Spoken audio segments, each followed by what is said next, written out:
100కు పైగా దీర్ఘకాలిక సమస్యలకు ఎటువంటి ఆపరేషన్ దుష్ప్రభావాలు లేకుండా హోమియోపతి చికిత్స.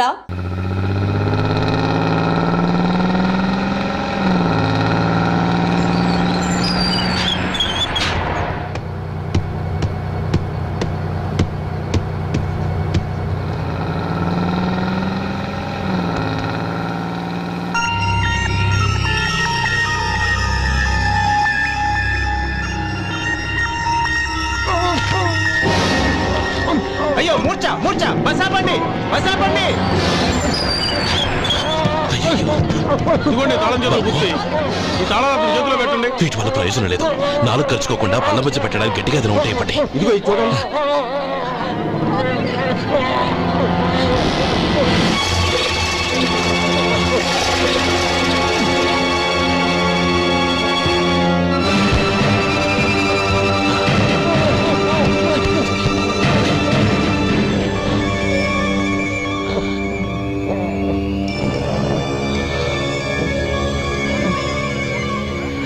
మీరు వెళ్ళి మీ సీట్లో కూర్చోండి. కొంచెం గాలాన్ని పట్టి. ఇప్పుడు ఎలా ఉంది బాబు?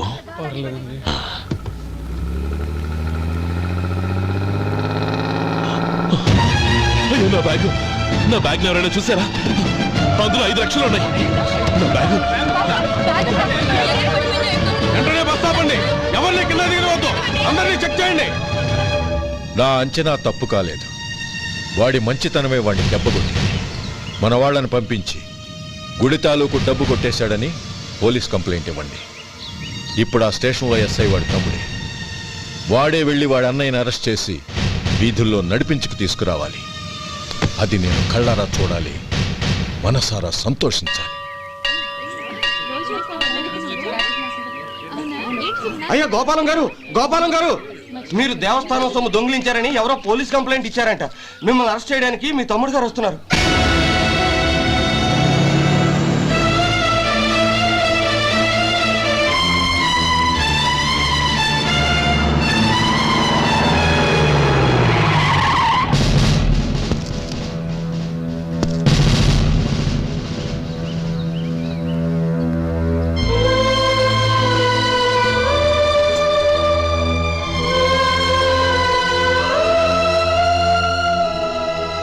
చూడు గోపి, ఎప్పుడు నువ్వు ఉద్యోగంలో చేరావో అప్పుడే తనా పరానే తేడా మర్చిపోవాలి.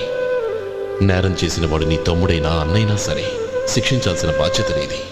అదే నువ్వు నీ ఉద్యోగానికి ఇచ్చే గౌరవం.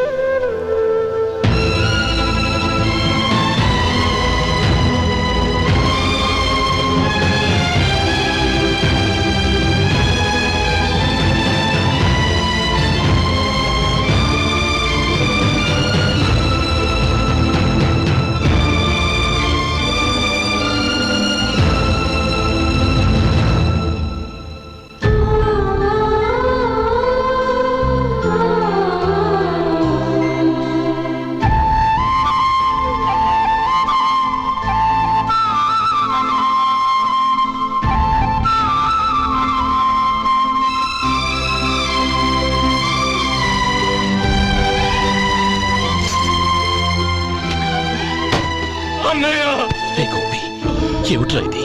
నన్ను క్షమించన్నయ్య. నేను కోరి ఉద్యోగుల చేరిన మాట నిజమే, కానీ ఇలాంటి పరిస్థితి ఎదురవుతుంది అనుకోలేదు. నా ఒంట్లో ప్రతి రక్త పట్టు నీ భిక్షానన్నయ్య. నిన్ను అవమానపరిచి ఉద్యోగం నిలబెట్టుకునే బదులు నా ప్రాణాలను వదులుకుంటారు, కానీ ఈ పని మాత్రం నేను చేయలేనన్నయ్య.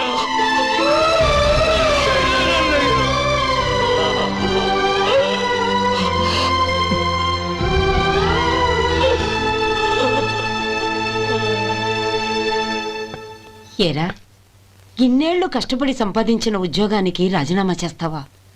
కనీసం నీ పెళ్ళాం ఏమనుకుంటుందోనని ఆలోచించావా? ఇందులో అనుకోవడానికి ఏముంది మామగారు? ఎండనక వాననక కష్టపడి ఓ తండ్రి కంటే ఎక్కువగా ఈయన్ని పెంచి పెద్ద చేశారు బావగారు. అలాంటి దేవుణ్ణి అరెస్ట్ చేసే ఆ ఉద్యోగం ఈయనకు అవసరం లేదు. బాగుంది. అన్నకు తగ్గ తమ్ముడు, తమ్ముడికి తగ్గ పెళ్ళాం. సరే, మీ ఇష్టం. నానమ్మ, అన్నయ్యడి. నమస్కారం అండి. ఓ నువ్వా? రా కూర్చో. పర్వాలేదండి. ఏంటి ఇలా వచ్చావు? ఆ రోజు నా కంపెనీని మూసేయమన్నారు. ఇప్పుడు నేను మూసేయడానికి సిద్ధంగా ఉన్నాను. దానికి ప్రతిఫలంగా నాకు 5 లక్షలు కావాలి. అలాగే నీకు కావాల్సిన 5 లక్షలు నేను ఇస్తాను. చాలా థ్యాంక్స్ అండి. కానీ మీరు మీ కంపెనీని మూసేయక్కర్లేదు. సార్, అవును మిస్టర్ మధు, మీ అన్నగారికి జరిగిన అన్యాయం గురించి తెలుసుకున్నాను. మీ కుటుంబం గురించి కూడా విన్నాను. సహజంగా అందరూ ఐకమత్యానికి ఉదాహరణ రామలక్ష్మణులు అంటారు. కానీ ఆ రామలక్ష్మణులు ఎలా ఉంటారనేది పుస్తకాల్లో చదవడం తప్ప ఎవ్వరూ చూడలేదు.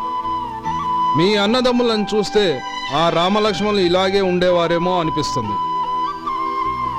అలాంటి కుటుంబానికి ఇలాంటి ఇబ్బంది రావడం నిజంగా దురదృష్టం.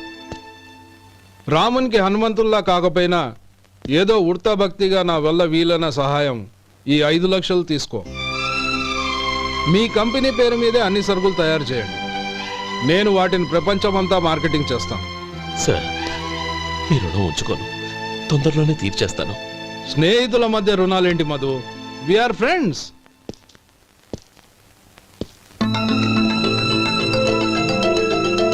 ఏంటే అక్కడ ఆగిపోయావు? రా. నువ్వు మీ అన్నయ్యని అరెస్ట్ చేయడానికి అట్టెళ్ళావు, ఆయన లొంగిపోవడానికి ఇటు వచ్చారు. అవును, యూనిఫామ్ చేత్తో పట్టుకొచ్చావేంటి? సార్, నేను రే, ఈ మాత్రం దానికే బెదిరిపోయి ఉద్యోగం వదులుకుంటావా? నువ్వు ఇలాంటివి ఎన్నో సమర్థవంతంగా ఎదుర్కోవాలి. నిన్ను నేను ఎస్పీగా చూడాలి. అది కాదన్నయ్య. ఇంకేం మాట్లాడకు. ఇన్స్పెక్టర్ గారు, నన్ను లాకప్లో పెట్టండి. ఉమ్. ఆగండి సార్, ఆ డబ్బు ఎక్కడికి పోలేదు, నేనే తీసి జాగ్రత్త చేశాను. ఈ విషయం అన్నయ్యకి తెలియక బ్యాగులో డబ్బు కనబడకపోవడంతో అది పోయిందనుకున్నాడు. నే పట్నం నుంచి వచ్చేసరికి జరిగిన గొడవంతా తెలిసిందే. రే మధు, జరిగిన దానికి నన్ను క్షమించనయ్యా. ఇంటికి వెళ్ళాక అన్ని వివరంగా చెప్తాను. సార్, ఇదిగోండి 5 లక్షలు. ఇది కమిటీ వాళ్ళకి అప్పగించి ఈ కేసు కొట్టేయండి సార్. భలే వాడివయ్యా, తీసినప్పుడు ఒక మాట ఆయనతో చెప్పుండొచ్చుగా. అనవసరంగా పెద్ద ఆయన స్టేషన్ వరకు రప్పించావు. Sorry sir. అన్నయ్య, మీరు ఇంటికి వెళ్ళండి, నేను లెక్క అప్ప చెప్పేసి వస్తాను. వస్తానండి. అలాగే. ఎలా దెబ్బ కొట్టాలన్నా కుదరటం లేదు. అయినా వీళ్ళకు ఉన్న పళ్ళంగా 5 లక్షలు ఎలా వచ్చాయి? అదే బావా, నాకు అర్థం కావటం లేదు. నీకు అర్థమైతే ఆశ్చర్యపడాలి కానీ అర్థం కాకపోతే ఆశ్చర్యమేముంది? Useless fellow.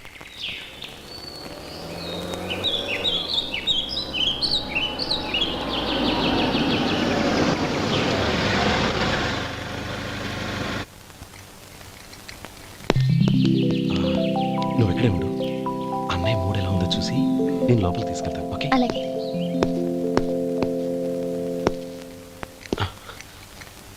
అన్నయ్య, ఏంట్రా? నేను చాలా రోజుల నుంచి నీకు విషయం చెప్తున్నాను, గుర్తుందా? ఏ విషయం? అదే అన్నయ్య, నేను ఓ అమ్మాయిని ఓ అమ్మాయిని లవ్. ఓహో, లవ్ చేస్తున్నావా? ఆ విషయం నువ్వు నాకెప్పుడు చెప్పావురా? ఊళ్ళో అందరూ అనుకుంటుంటే నేను విన్నాను. సారీ అన్నయ్య, నీకు చాన్నాళ్ళుగా చెప్పాలనుకుంటున్నాను కదా, అందువల్ల చెప్పేశానేమో అనుకున్నాను. ఓహో, ఆ అమ్మాయి వచ్చిందన్నయ్య, బయట నిలబడి ఉంది. బయట నిలబెట్టడం ఏమిట్రా? లోపలికి తీసుకురా. అలాగే అన్నయ్య. ఏయ్, అన్నయ్య మంచి మూడ్లో ఉన్నాడు, రా. కమ్.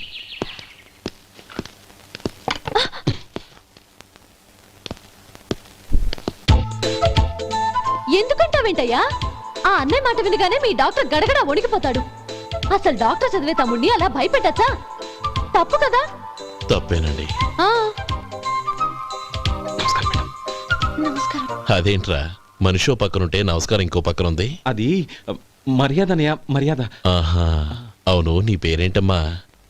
నందిని. ఆ, నందిని. నందిని అన్నయ్య. ఏ, ఆ ముక్క తను చెప్పలేదా? పెద్దలంటే మహాగౌరవం అన్నయ్య. మేమిద్దరం ఇంత క్లోజ్ ఫ్రెండ్స్ కదా, ఆయన నాతో కూడా ఎక్కువ మాట్లాడదు ఓహో, కదా. నాకు మీ డాక్టర్కి పెళ్ళవని అప్పుడు అన్నయ్య సంగతి చెప్తాను. ఏం చేస్తానండి? ఏం చేస్తానా? సంవత్సరం తిరగకుండానే కవల పిల్లల్ని కని వాళ్ళ అన్నయ్య చేతిలో పెడతాను. వాళ్ళకి 5 సంవత్సరాలు వచ్చేసరికి ఆయన్ని బాగా ముట్టిగలేస్తారు. అవును, అమ్మాయి మోహం చూడకుండా నిర్ణయం ఎలా తీసుకోనరా? తలెత్తు.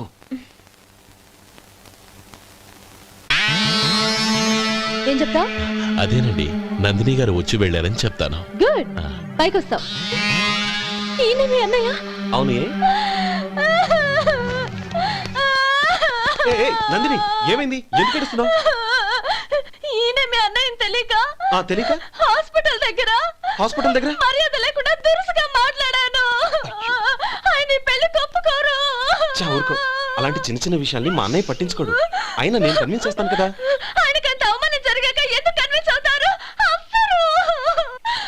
చూడు, నువ్వు వేరే పెళ్లి చేసుకొని నీకు పుట్టబోయే బిడ్డకు నా పేరు పెట్టుకో. ఏంటో మాట్లా నేనే నుయ్యగుయ్య చూసుకుంటాను. అదిగో ఆ చూపు చూడు, ఆ చూపు ఒకలా ఉంది. ఖచ్చితంగా ఆయన ఈ పెళ్లికి ఒప్పుకోరు. నందిని, నా మాట విను ప్లీజ్. నందిని, రే శేఖర్, ఆ అమ్మాయి చెప్పింది నిజమే. తనని ఎప్పుడైతే హాస్పిటల్ దగ్గర చూశానో అప్పుడే నేను నిర్ణయానికి వచ్చేసాను. విన్నావా? నేను చెప్పానుగా, ఆయన ఆల్రెడీ ఓ నిర్ణయానికి వచ్చేసారట. ఇక నేను వెళ్తాను. అలాగే వెళ్ళి ఈసారి వచ్చేటప్పుడు మీ అమ్మా నాన్నల్ని తీసుకురా. ముహూర్తాలు ఎప్పుడు పెట్టుకోవాలో నిర్ణయించుకుంటాం. అర్థం కాలేదా? నువ్వే మా వాడికి సరైన జోడి. అదే నేను తీసుకున్న నిర్ణయం. థ్యాంక్ యూ బావగారు, నన్ను ఆశీర్వదించండి. లేమ్మా, శీఘ్రమేవ కళ్యాణ ప్రాప్తిరస్తు.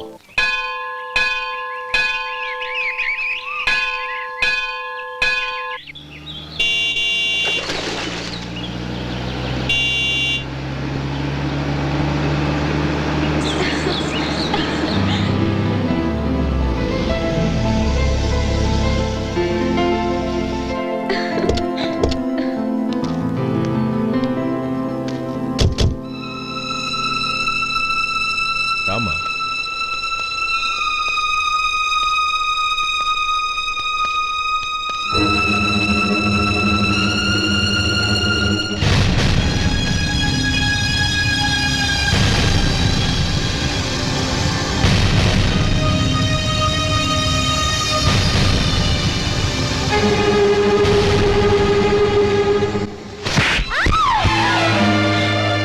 నా పరువు తీసావు కదే.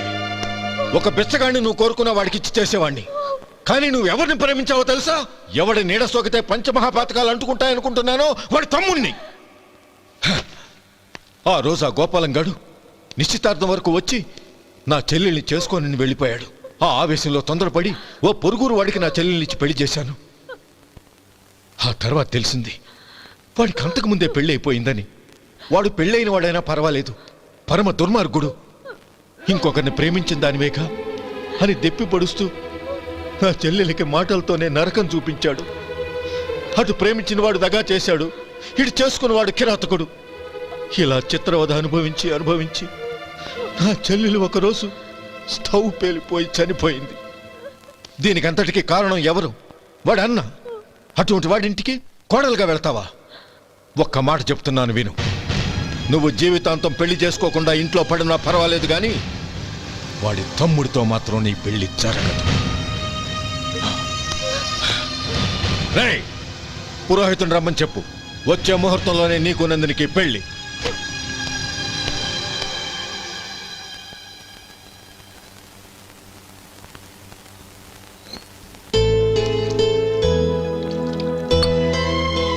ఒరే, అదేంట్రా ఒక ముద్దైనా తినకుండా చేయగడిగేశావు? నాకు ఆకలి కాలేదు నానమ్మ.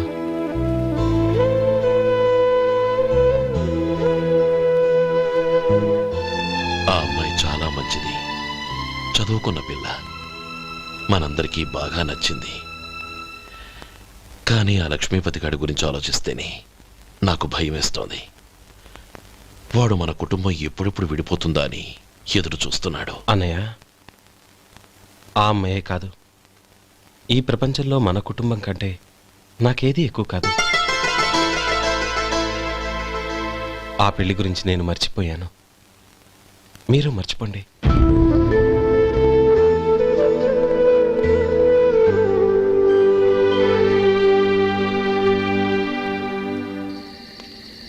శేఖర్, నువ్వా? ఏంటి ఈ టైంలో వచ్చావు? నీతో ఓ విషయం మాట్లాడాలి. ఒకసారి బయటకు వస్తావా?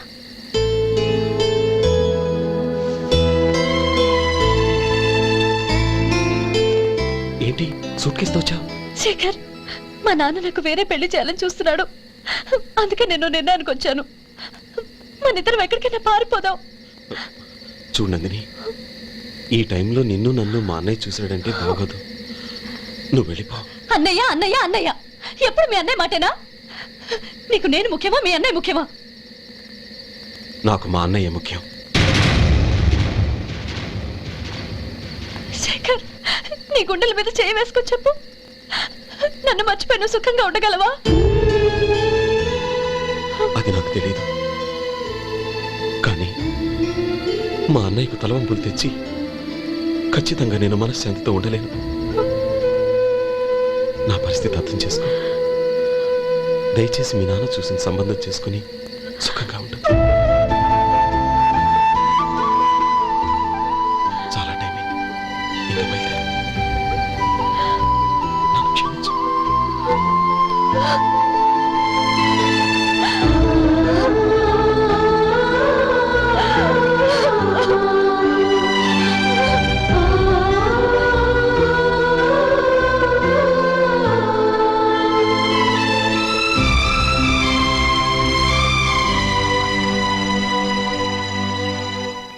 ఏంట్రా అలా మౌనంగా కూర్చున్నావు? ఏం లేదురా, కోరుకున్న అమ్మాయి రా పారిపోదామని వస్తే మా అన్నయ్య బాధపడే పనేది నేను చెయ్యలేను. నన్ను క్షమించని ఆ అమ్మాయిని పంపించేసాడ్రా నా తమ్ముడు. అదిరా వాడికి నా మీద ఉన్న అభిమానం. ఇంతవరకు వాడు అడిగింది ఏదీ నేను లేదని లేదు. ఒక అన్నగా వాడి పట్ల నా బాధ్యతలన్నీ నెరవేర్చాను. అలాంటిది ఈరోజు వాడు మనసారా కోరుకున్న అమ్మాయిని వద్దని నేను ఎలా చెప్పగలనురా? వాడి సంతోషం కంటే నాకు కావాల్సిందే ఉంది. అందుకే నేను ఒక నిర్ణయానికి వచ్చాను. ఓపెనింగ్ స్టాకు 31,700 అండి. ఈ రోజు 200 లారీల్లో 21,500 ప్యాడీ వచ్చిందండి. అవి ఈ పక్కన సర్దించానండి. తర్వాత ఇవి నిన్నొచ్చిన ధాన్యం బస్తాలండి. 50 లారీల్లో 5,000 బస్తాల బియ్యం బయటకు పంపించామండి. సాయంత్రానికి మన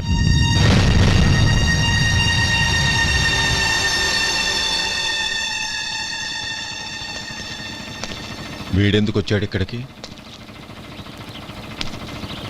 నమస్కారం. ఎందుకు వచ్చాడో అడుగు. నీ సహాయం అర్థించొచ్చాను.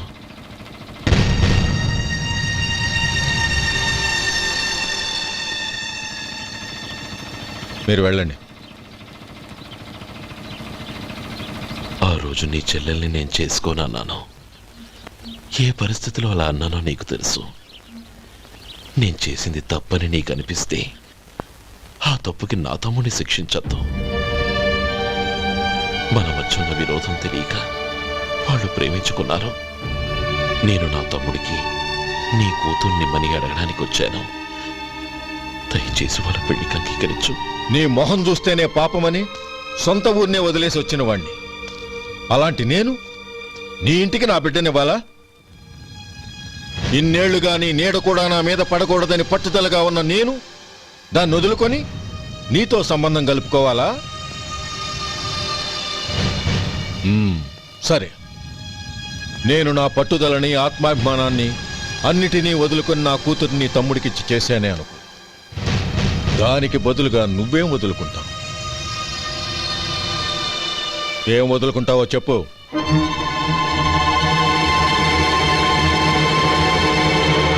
నీ ప్రాణాలు వదులుకుంటావా? అలాగే. నీ ప్రాణం వదిలితే నాకేంట్రా లాభం? నువ్వు దేని మీదైతే ప్రాణాలు పెట్టుకున్నావో దాన్ని వదిలే. నీ తమ్ముళ్ళ మీదగా నువ్వు ప్రాణాలు పెట్టుకున్నావు. ఆ తమ్ముళ్లను వదిలే. అన్న అనే బంధానికి నువ్వు నీళ్లు వదిలేయాలి. ఎప్పుడు నీ తమ్ముడు నా కూతురి మెళ్ళలో తాళి కడతాడో అప్పుడే నీకు నీ తమ్ముళ్లకు ఉన్న అనుబంధం తెగిపోవాలి. నీ తమ్ముడు నా కూతురి మెళ్ళలో తాళి కట్టడానికి ముందే నువ్వు శాశ్వతంగా ఈ ఊరొదిలి వెళ్ళిపోవాలి. వీటన్నిటికీ నువ్వు అంగీకరిస్తేనే ఈ పెళ్లికి నేను అంగీకరిస్తాను.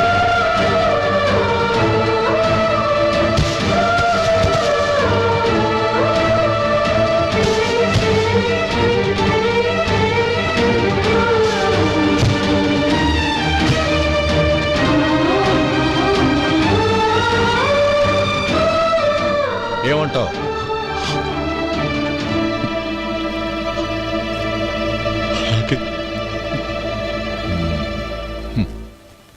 ప్రమాణం చేయి.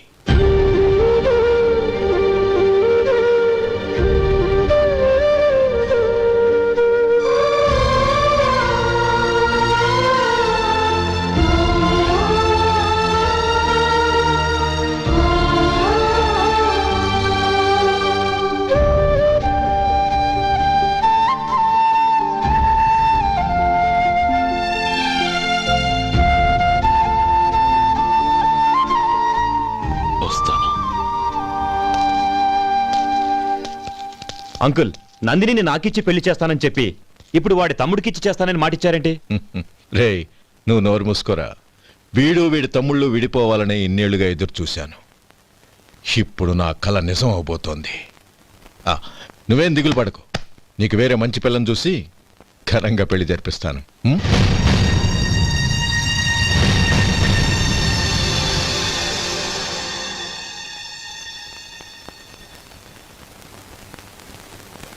శేఖర్, మధు, నానమ్మా, రే, నువ్వు చాలా అదృష్టవంతుడివిరా. లక్ష్మీపతిని కలిశాను. పాప అనవసరంగా వాడిని అపార్థం చేసుకున్నావురా. వాడెంతో ఆప్యాయంగా నన్ను పలకరించాడు. ఆనందంగా ఈ పెళ్లి ఒప్పుకో.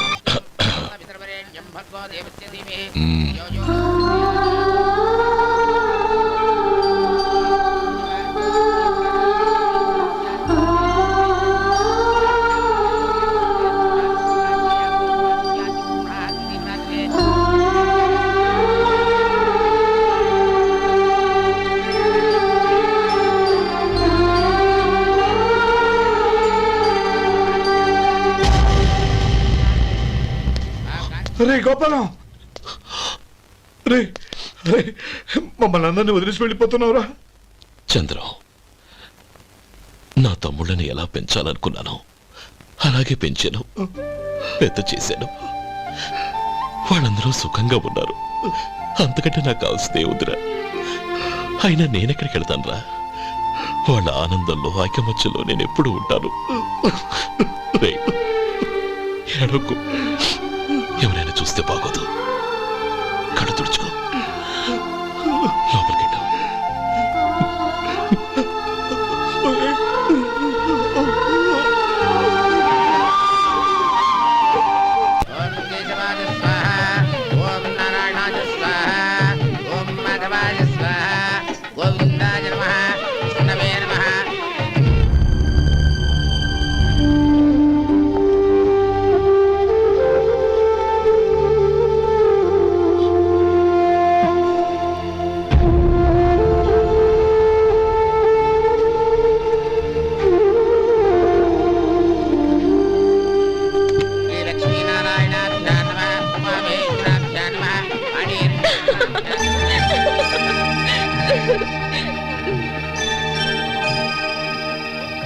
మావయ్య, అన్నయ్య ఎక్కడ? పని మీద బయటికి వెళ్ళాడు, వచ్చేస్తాడు. ఓహో, అలాగా. నమస్కారం. రండి రండి.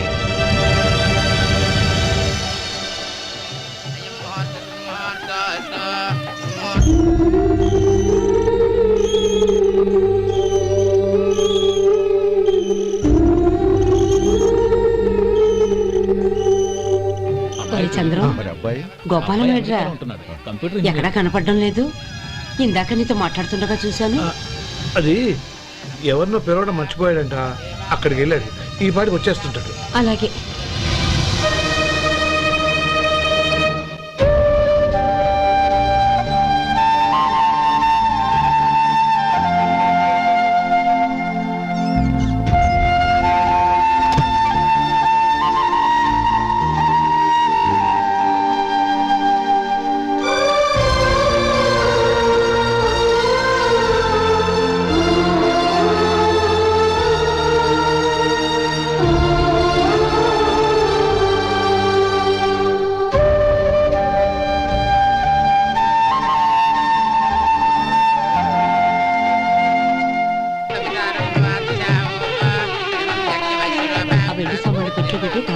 అలాగే.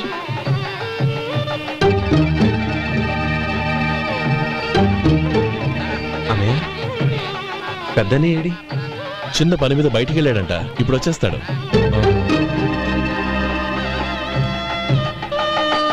భజంత్రీలు భజంత్రీలు బాబు తాడిబొట్టు అందుకోండి. ఆపండి.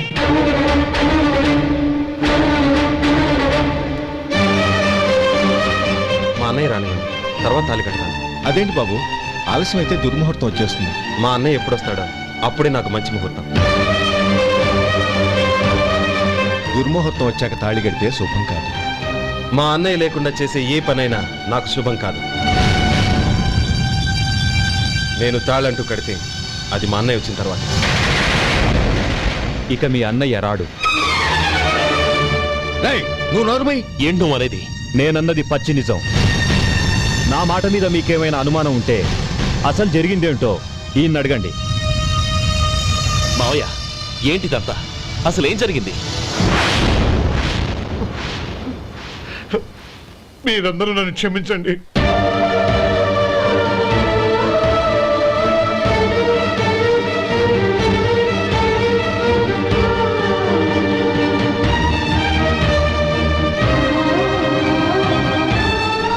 ఇది బాబు జరిగింది.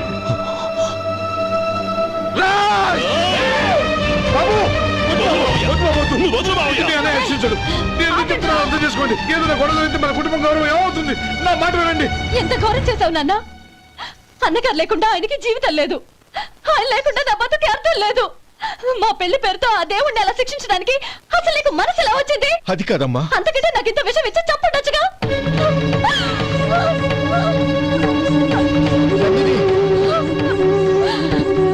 నందిని, నందిని, నందిని, అమ్మా నందిని, నా మాట వినమ్మా. నందిని, ఎందుకే బాధపడతావు? వాడు కట్టుకోకపోతేనే నిన్ను చేసుకోవడానికి నేనున్నానుగా.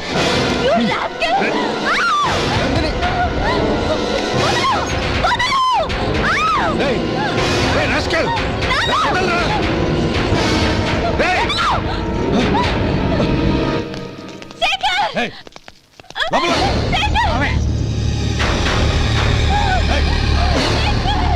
బాబు, బాబు, నా మేనల్ని నా బిడ్డను ఎత్తుకుపోతున్నాడు. నా జీవితం నాశనం అయిపోతుంది. మీకు దండం పెడతాను, దాన్ని కాపాడండి. చిచి, నీలాంటి వాడికి పుట్టిన దాంతో మాకేమిటి సంబంధం? ఎవరిని కాపాడాల్సిన అవసరం మాకు లేదు. ఒరేయ్ శేఖర్, తప్పురా. ఎప్పుడైతే అమ్మాయి నీతో పెళ్లి పీటల మీద కూర్చుందో అప్పుడే మన ఇంటి గొడవలేనట్టు లెక్క. అవునండి, ఒక ఆడపిల్లని కాపాడలేకపోయామని బావగారికి తెలిస్తే మనల్ని క్షమించరు. నానమ్మ, వీళ్ళని తీసుకుని ఇంటికి వెళ్ళు. శేఖర్, గోపి, మీరెళ్ళి అన్నయ్య వెతకండి. నందిని విషయం నేను చూసుకుంటాను. వాడు ఎక్కడికి తీసుకెళ్ళి ఉంటాడు?